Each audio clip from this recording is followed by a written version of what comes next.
भगवंतावर अकारण प्रेम करावे.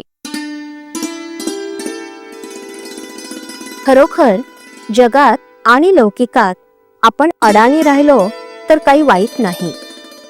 भगवंताच्या मार्गामध्ये त्याचा फायदाच होईल. आपण अडाणी झाल्याशिवाय म्हणजे आपली विद्या आणि मोठेपण विसरल्याशिवाय परमार्थ साधत नाही.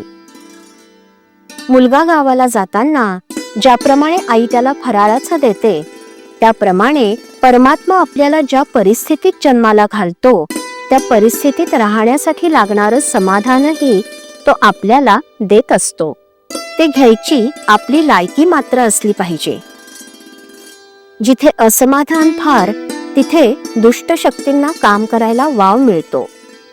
याच्या उलट जिथे खरं समाधान आहे तिथं चांगल्या शक्ती मदत करतात.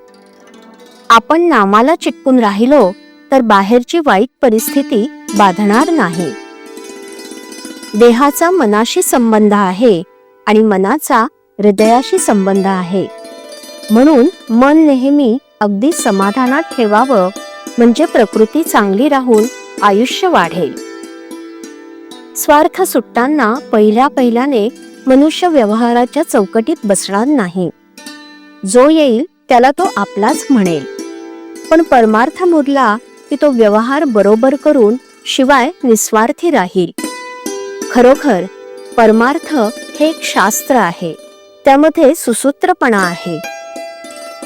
व्यवहार न सोडावा पण विषयाकडे गुंतणारी आपली वृत्ती भगवंताच्या आड येते, म्हणून तिला भगवंताकडे गुंतवावं.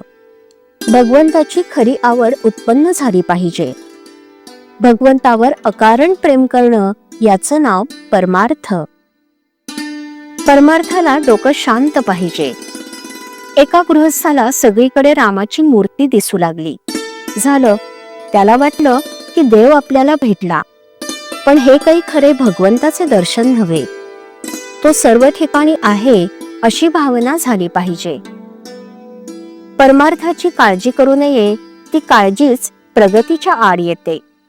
वय वाढू लागलं की आपले सर्व अवयव जसे प्रमाणात आपोआप वाढतात, तसंच परमार्थाला लागणाऱ्या गुणांचं आहे. आपण साधन करत असताना आपली प्रगती किती झाली हे सारखं पाहू नये.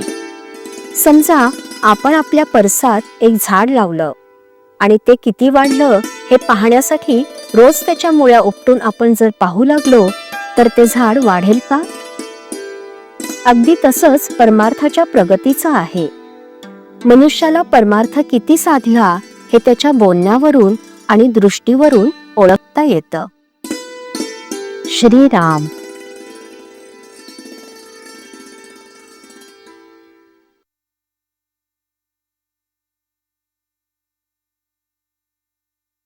श्रीराम जय राम जय जय राम. श्रीराम जय राम जय जय राम. श्रीराम जय राम जय जय राम. श्रीराम जय राम जय जय राम. श्रीराम जय राम जय जय राम. श्रीराम जय राम जय जय राम. श्रीराम जय राम जय जय राम. श्रीराम जय राम जय जय राम. श्रीराम जय राम जय जय राम.